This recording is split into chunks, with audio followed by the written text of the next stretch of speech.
From Blackfoot to Teton, we've got your District 6 breakdown right here on the East Idaho Prepcast with Lance Taylor.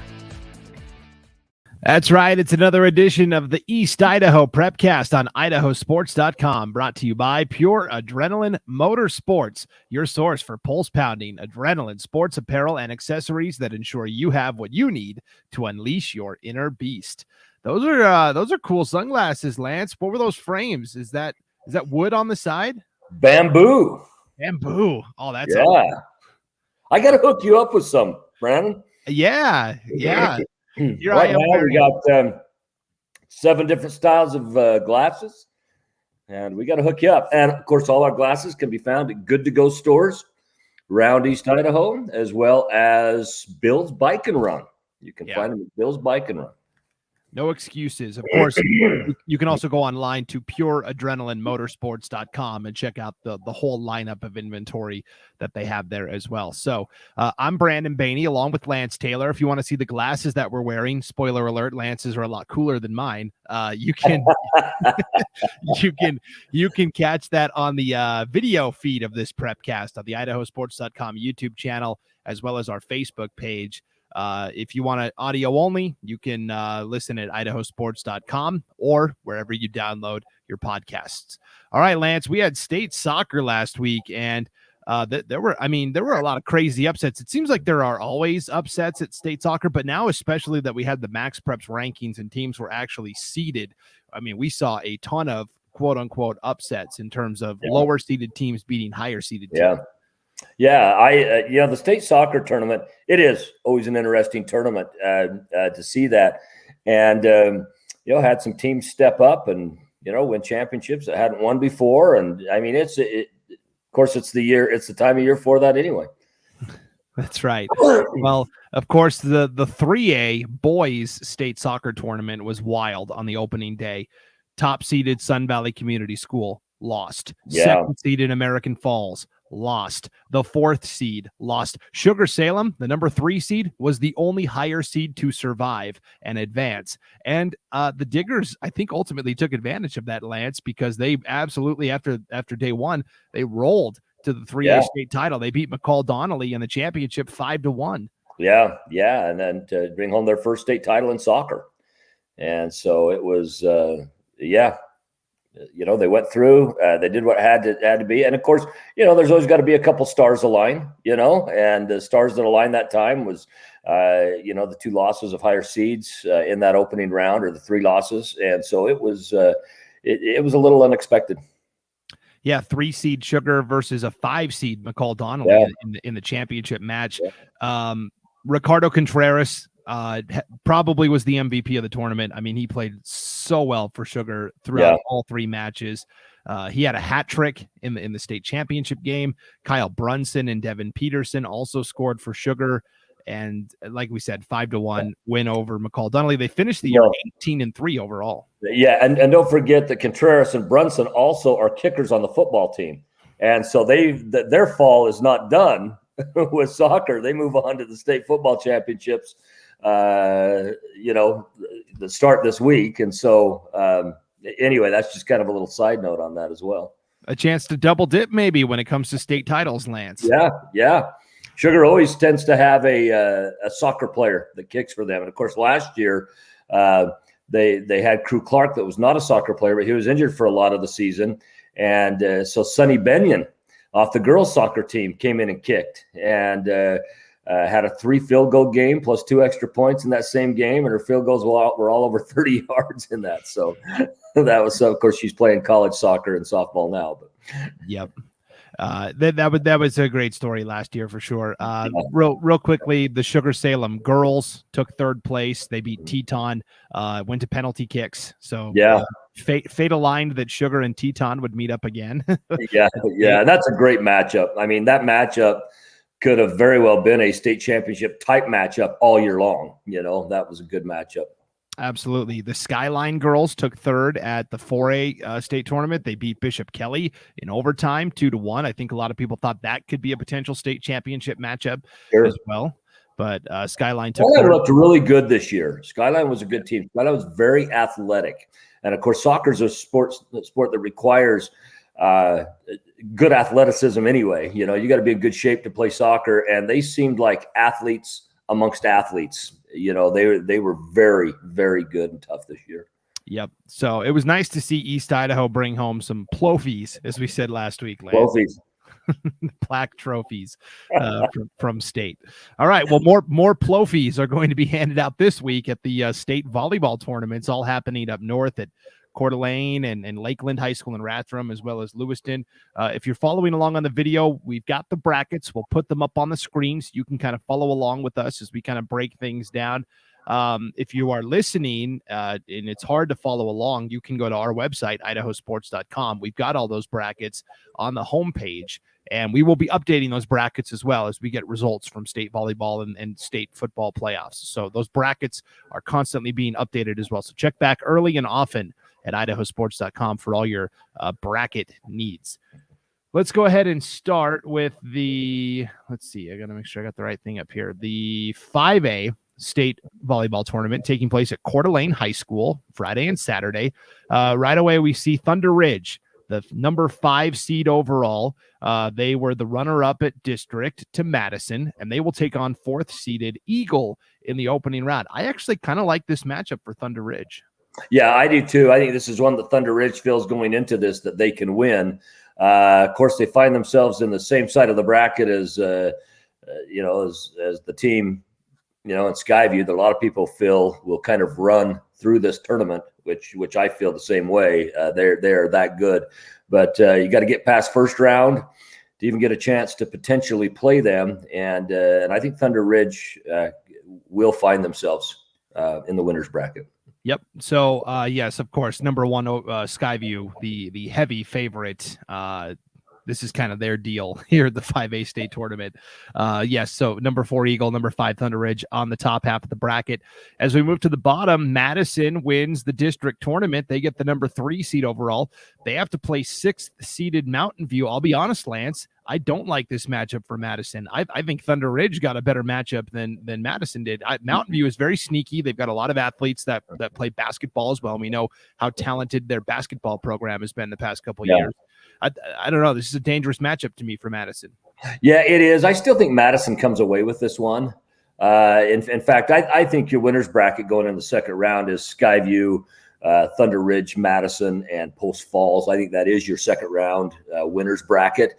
But I think Madison definitely has a tougher road to hoe than Thunder Ridge does. Yeah, and of course, Post Falls, the 2 seed at the bottom there, they're pretty much playing at home, right? Yep, that's right. That's right. They have a big advantage there. So we'll see how Madison and Thunder Ridge can do at the 5A state tournament. But like we said, Skyview, the overwhelming favorite. They've just been so dominant this year, nationally ranked at one point this year. So let's move on to the 4A. The ultimate state matchup would be Sugar-Salem Skyview. That would be, or at least that's the ultimate matchup as far as what people I think really want to see. Of course, we're not going to see it, but it would be a lot of fun. Well, and that's kind of what I was asking on some of our other Prepcasts this week, Lance. I was like, couldn't Skyview and Sugar just hang out for like an extra hour after state is done just to have this match? Because it is. Everybody wants to see it. The two. But of course, neither one of them have won this year yet, have won the state championship. So, they've got to get through their own sizes to even really have that conversation. That's true. I guess we don't want to put that cart before the horse, right, Lance? Yeah, that's right.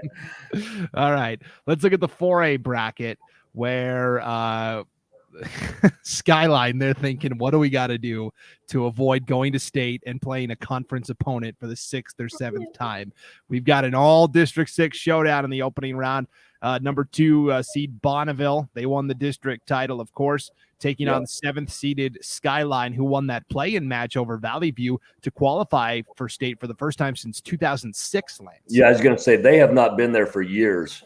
And so this is a big deal for Skyline to get there. And you know what? When you ride in on a high like that, anything can happen. Anything can happen. Yeah, Skyline came into districts, I think it's the 4 seed or maybe the 3 seed, but they definitely they knocked off some higher seeded teams along the way, beat Valley View in that play-in match. But here again, going to state, playing a conference opponent. It happened last year in basketball, at least with the Max Preps rankings. it's a little easier to stomach, isn't it, than just, yep, here's the predetermined bracket the IHSA set out. Yeah, because there's nothing to blame it on. You look at it and you say, yeah, we would have preferred a different first-round matchup. And that Bonneville, I think, is thinking the same thing, that it'd be nice to play somebody else. However, I think if you are Bonneville, you look and say, hey, we're gonna blow through this first round and on to the second. Now, I think Bonneville wins that match. If I was, again, and I use the term, if I was putting Vegas money on it, I would put my Vegas money on Bonneville in that. But Skyline is coming in on a high. When you haven't been to the tournament for that long, there's just a certain energy that you bring in with you that sometimes others don't. But that energy can work for you or against you. But I think that opening round match with Bonneville and Skyline is going to be a better match than a lot of people think it's going to be. Yep. This to me is the most wide open tournament, Lance. Wood River is the number 1 seed and kind of the de facto favorite, but I look at Columbia at number 4, Twin Falls at number 3, Bonneville, of course, at number 2, and even Century at number 6, right? That's a championship pedigree program. I really think it is. In fact, to be honest with you, I think that the Twin Falls, out of the top, 4 seeds, I think Twin might be the spoiler in that group. Yeah, I think this is the most wide open tournament. So just like 4A football, kind of wide open and unpredictable. Right.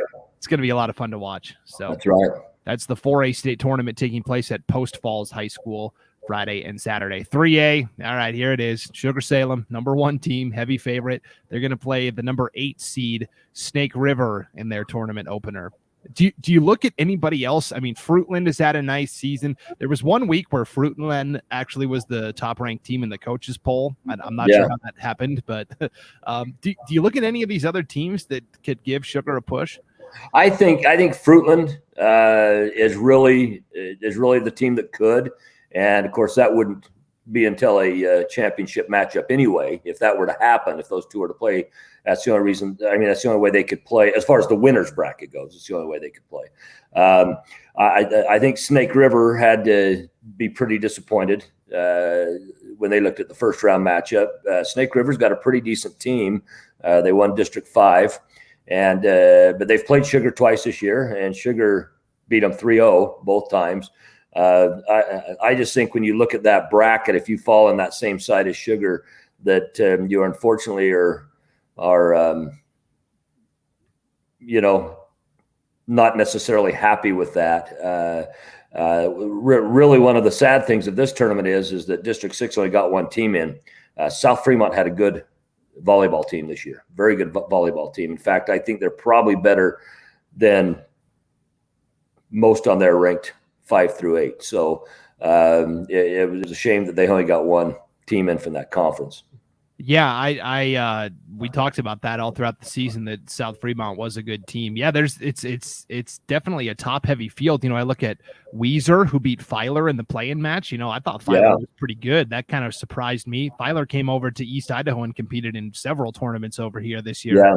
And really helped. And it surprised me too. Filer's another one of those volleyball teams that has a lot of volleyball basketball crossover players. Yeah. And their basketball team is going to be very good this year. And I expected to see Tyler here in the state championships. Yep. So again, Sugar-Salem comes in 35-0.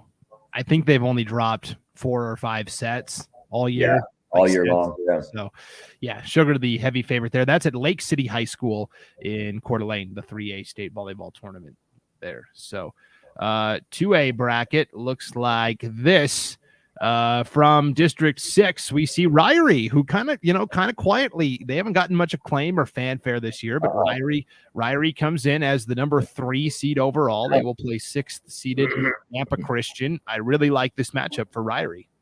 Yeah, I do too. And Ryrie's one of those gutsy little programs. They're doing very well. Of course, they could potentially, face conference opponent West Jefferson in the second round, and either the winner or the losers bracket. It is possible in that. But I think Ryrie takes that opening round. But, you got a good West Side team that you could potentially meet up in the championship with.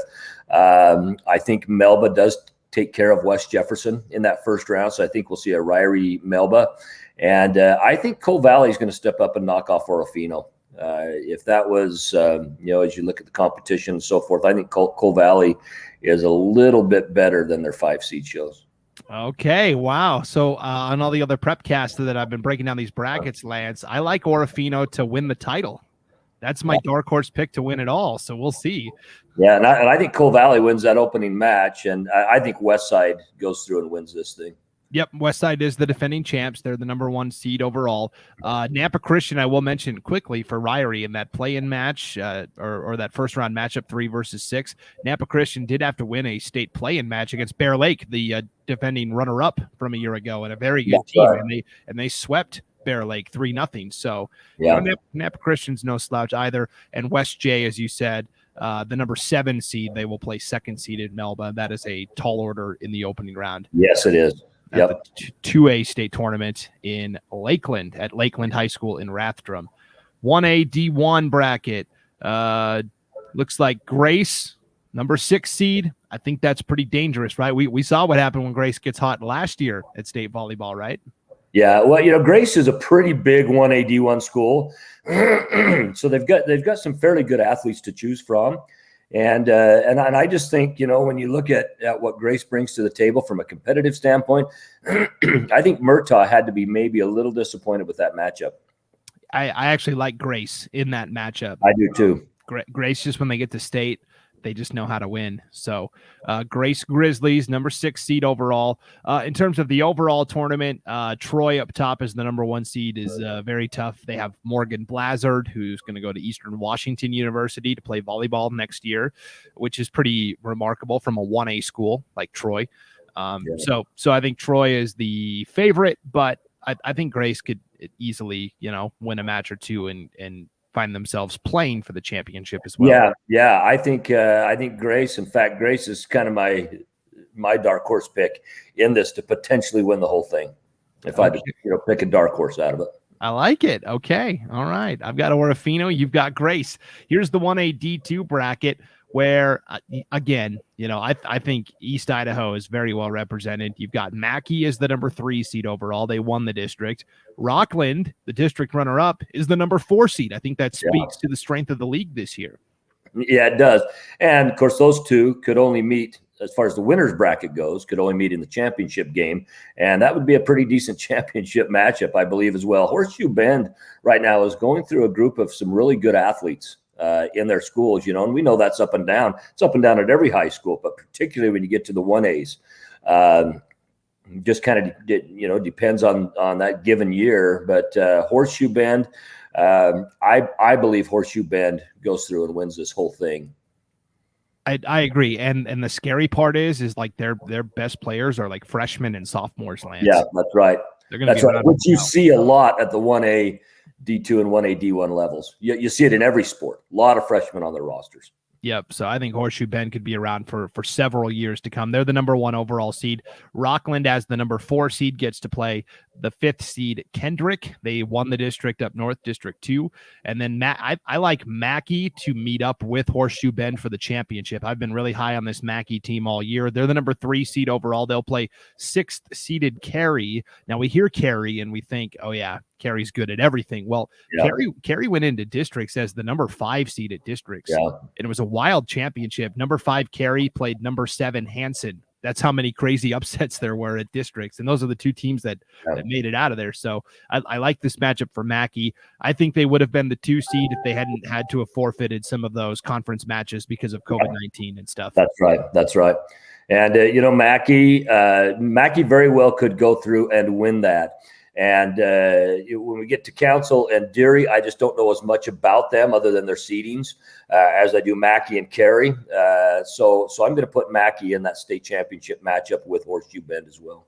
Yep. The one thing about Council is they've got one of the best coaches around, Paula Tucker. She used to be at Salmon River High School where she coached volleyball, girls basketball, and was the athletic director. She's now moved to Council and is doing all of those things as well. And you're seeing the dividends. Almost immediately. So well, and she was at she was at Salmon River during some very good years for Salmon River. Yes, she knows how to build a winning boys and girls. Yes, for sure. So that's a look at the state volleyball brackets. Good luck to all the teams from East Idaho that are going to be competing. It's going to be really fun to watch, and I feel confident saying at least one team's probably going to bring back a state championship trophy. And maybe more. We'll see. We're getting a trademark on that word, by the way. Yeah, right. We do. We need to file a patent. All right, let's move to football now, Lance, where this is where I really wanted to pick your brain because you're so good at breaking down these matchups and analyzing and all this good stuff. So let's talk about the 5A ranks where we had this crazy 3-way tie for first place between Rigby, Madison, and Highland because Highland knocked out Idaho Falls. Tigers don't make the playoffs. Yeah, but then Madison, shocker. Not that Highland beat them, but as good as Idaho Falls started, that they did not make the playoffs. That was. I'll admit, I mean, we were talking about them as a shoo-in several weeks ago. And wow. I think the train kind of went off the tracks after that whole Rigby deal with Idaho Falls. I really do. Yeah, it did. Plus, I mean, obviously, starting with the Rigby week, the schedule took a whole different step. I mean, the level went up significantly. That's true as well. It could just be the schedule got much tougher. But how about Madison? They are 3-0 since they've made this quarterback change and moved Ben Dredge from running back to quarterback, including a win over Rigby last Friday. The shocker of the weekend.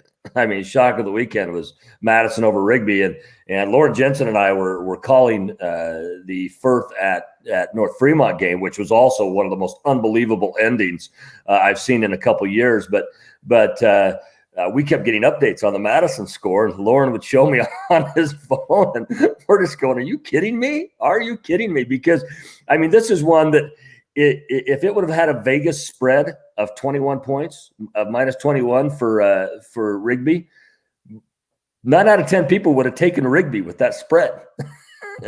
And for Madison to step up and win it, it was just incredible.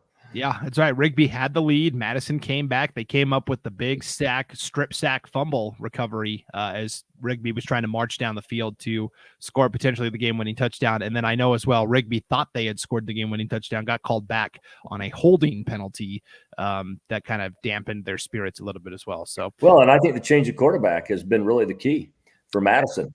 I agree. I think it's been huge. And you don't have, kudos to the coaching staff. A lot of coaching staffs don't have necessarily the guts to make that call. They don't want to hurt feelings. They, want to kind of keep people where they are and kind of ride that horse through. And I love it when a coaching staff looks and says, "Hey, listen, we've got to win. And this is what gives us the best opportunity to do that." Yeah, they've got the intestinal fortitude, Lance. That's right. Yeah. Oh, and they take a lot of flack. The very first game that happens, there's a lot of flack for that. But this is where they say, "Bring it."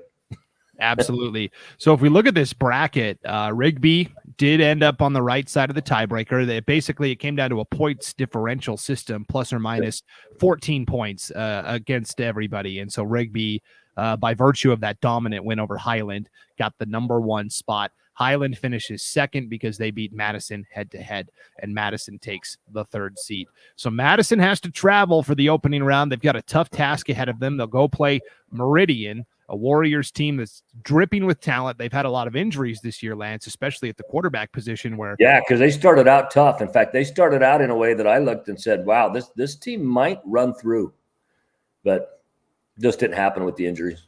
Yeah, so Malachi Martinez, senior quarterback, has been out with several injuries this year. His younger brother, freshman Zeke Martinez, has stepped in and kind of taken the reins, and now all of a sudden Malachi is back. So that could be a big factor for Meridian now that they've got the senior quarterback back, Malachi Martinez.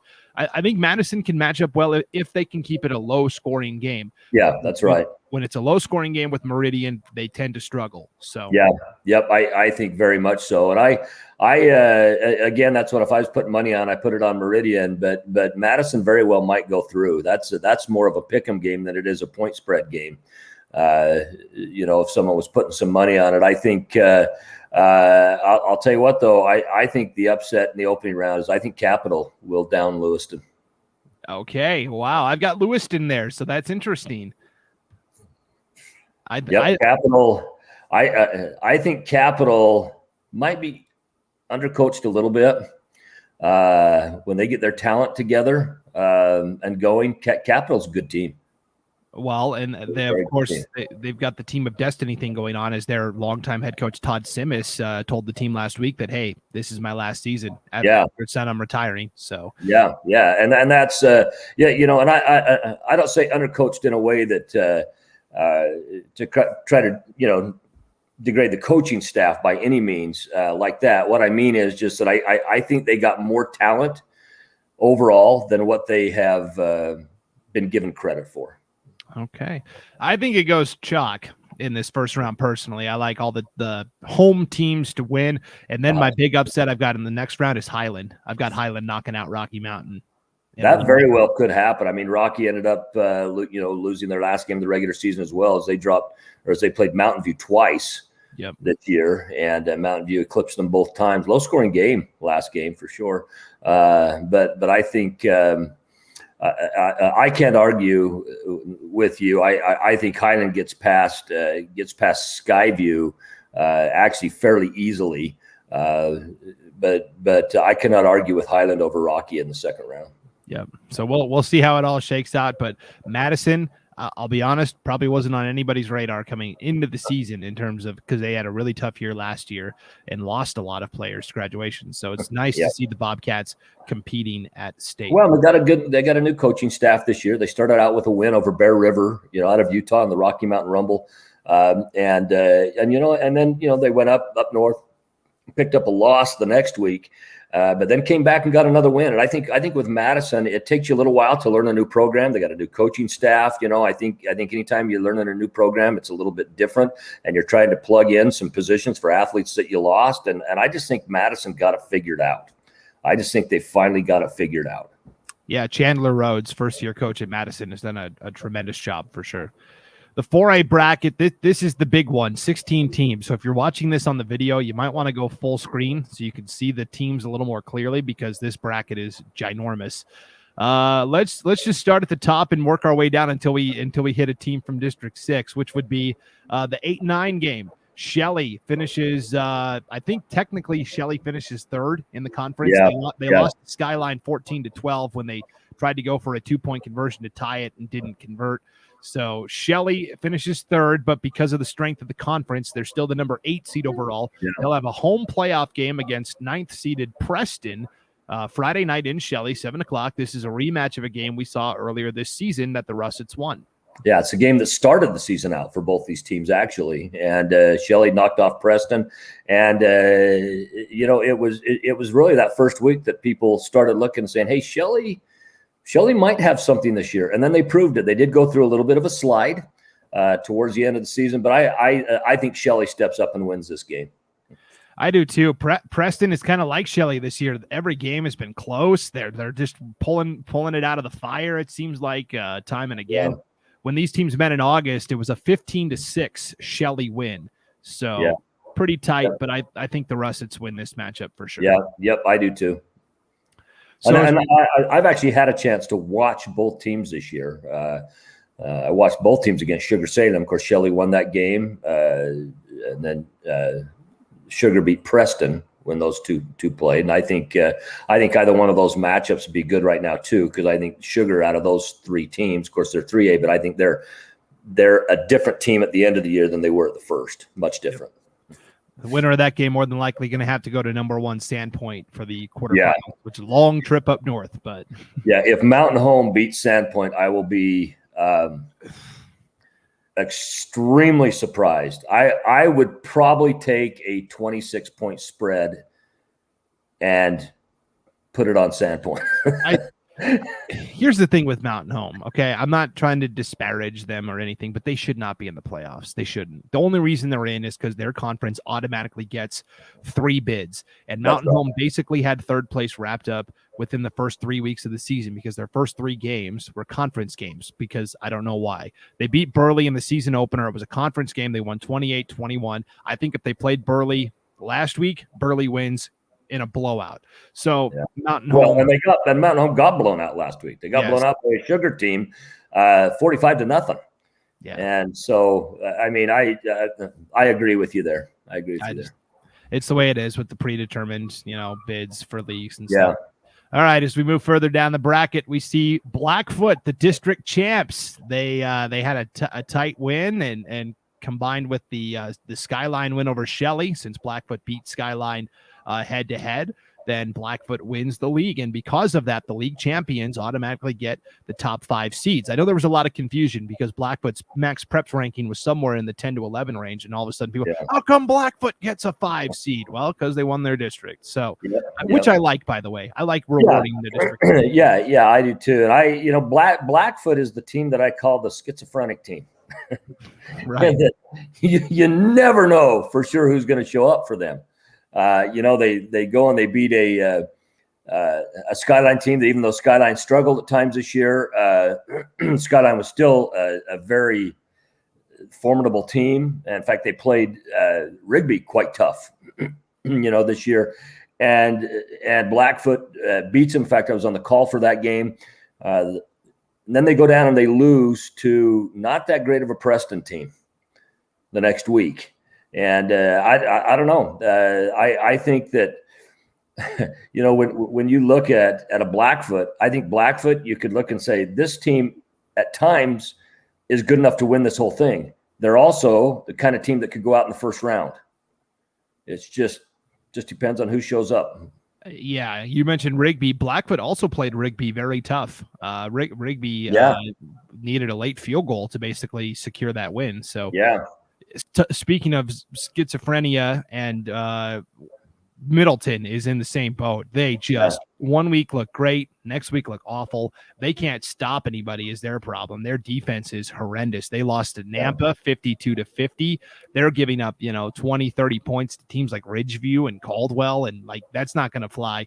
So I like Blackfoot in this matchup because at least Blackfoot's defense can stop some people. I think. And one of the places where Middleton gets hurt is their corners consistently get burned. Yeah, and Blackfoot's got some very, very good receivers. So as long as we get some accurate passing out of Blackfoot, I think Blackfoot handily wins this game against Middleton.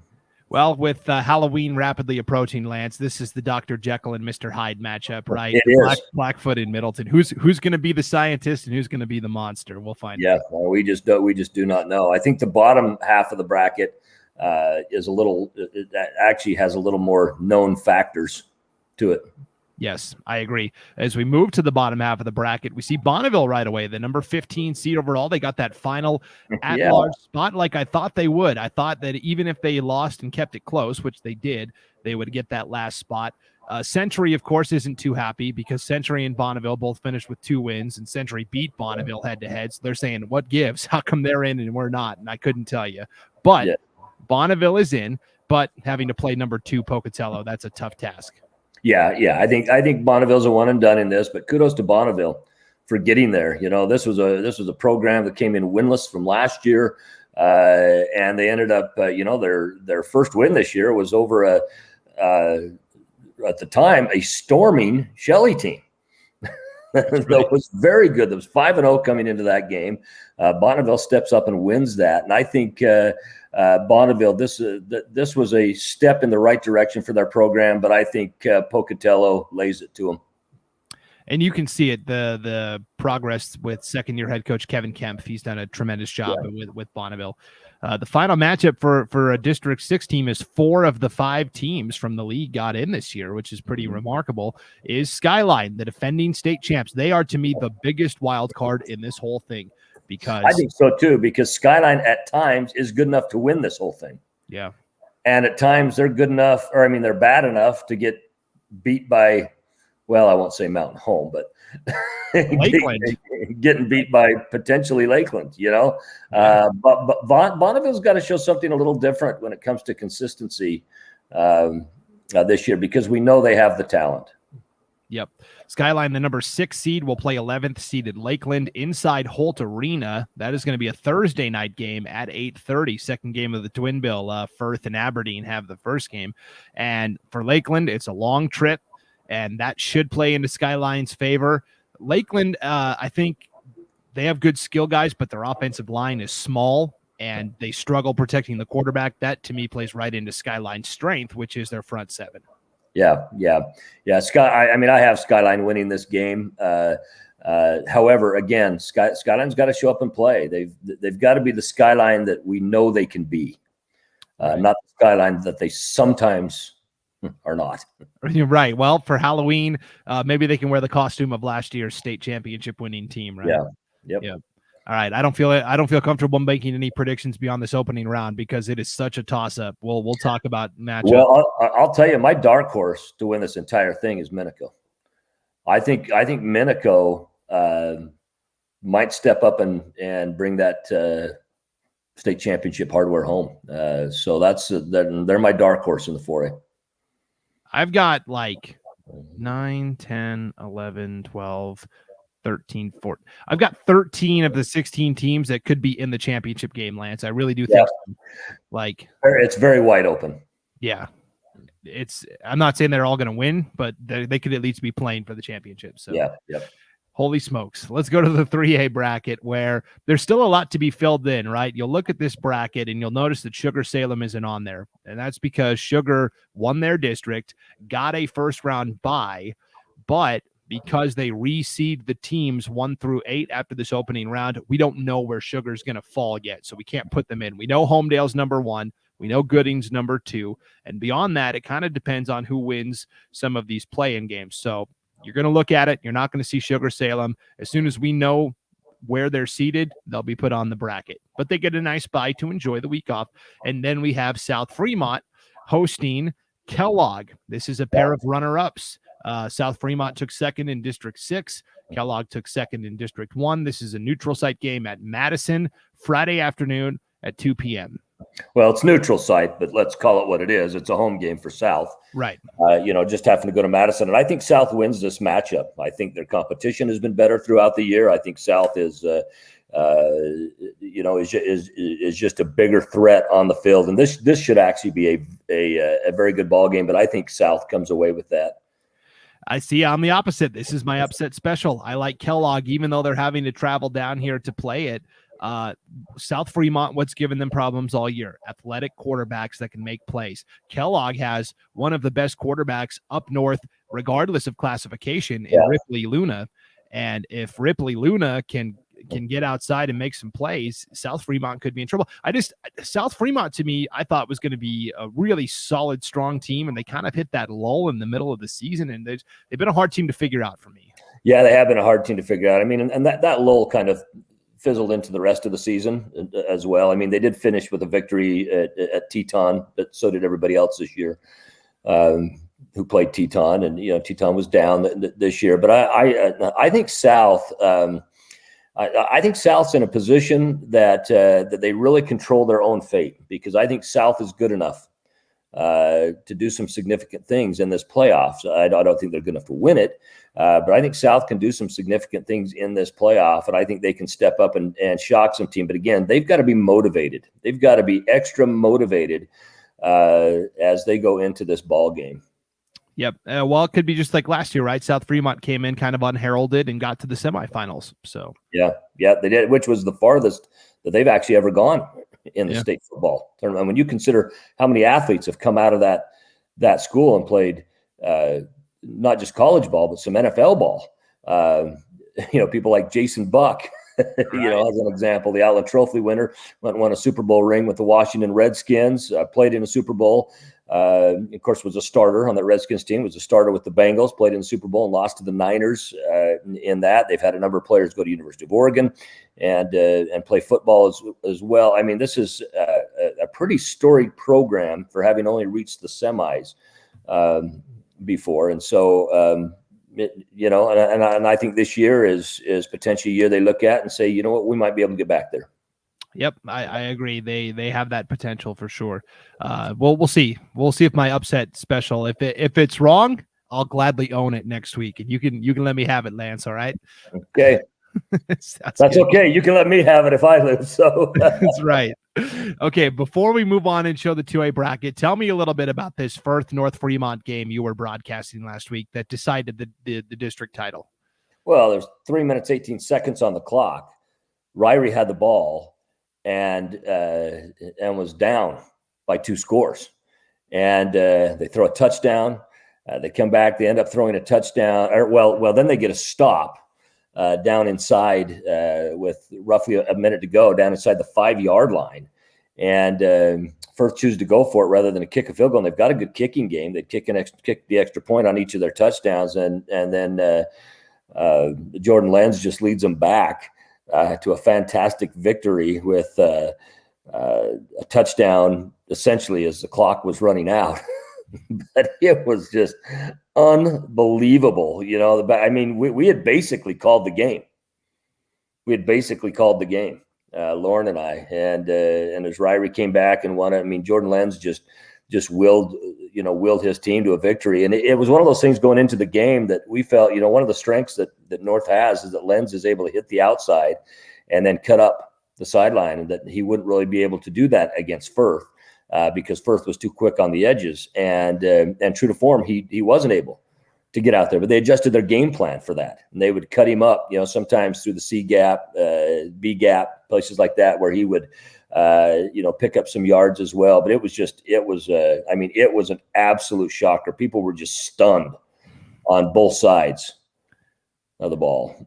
Yeah, because North Fremont, of course, runs the football, and all of a sudden they are forced to basically abandon that and pass, which they haven't done a ton this year. And you're right, Jordan Lenz just was on the money with some of those late game throws. Yeah, so, 3 passes in that final possession that led to a touchdown. That's right. So it was great, and he's got a good arm. It's just their biggest strength is in the run. Yep. So what a win for North Fremont. And because of that, the Huskies get the first round bye as we look at the 2A bracket now, and they will be the number 2 seed overall because of their Max Preps ranking as well. Firth gets dropped into the play-in game, but to be honest, they're playing Aberdeen tonight or Thursday night in Holt Arena at 5, I think at 6 o'clock actually. So I like Firth in that matchup. I think Firth absolutely lays it to Aberdeen in that game. No offense to Aberdeen, but Firth's just that much better. And then, that gives us a matchup of last year's state championship game with Westside, and it gives us a matchup of a game that was 26-20 to start this season between Westside and Firth. And I think Firth, of course, you can't look too far ahead, but assuming they handle Aberdeen as we think, I think Firth feels they could go in and beat Westside. Yeah, so the 2A is just like the 3A bracket where they'll reseed the teams after this opening round.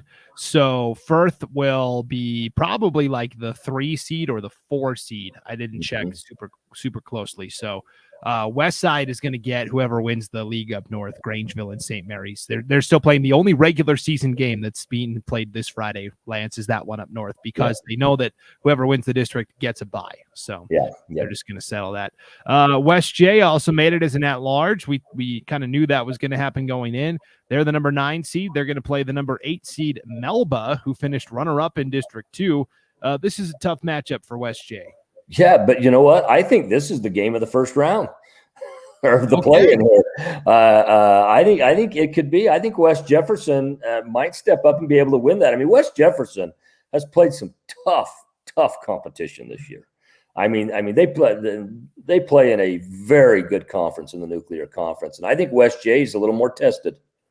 Okay. All right. I'm leaning Melba there, but again, I'll gladly own it if West J comes through and delivers a win. So it's nice to see 3 teams get in from District 6 though, to represent there. So finally, we'll look at the 8-man bracket super quick. Here's the 1A D1. Butte County won that matchup with Grace last week to win the conference title. And again, you'll notice there's a slew of teams missing in that second round because everybody gets reseeded after these play-in games, so we just got to wait and figure out what's going on there.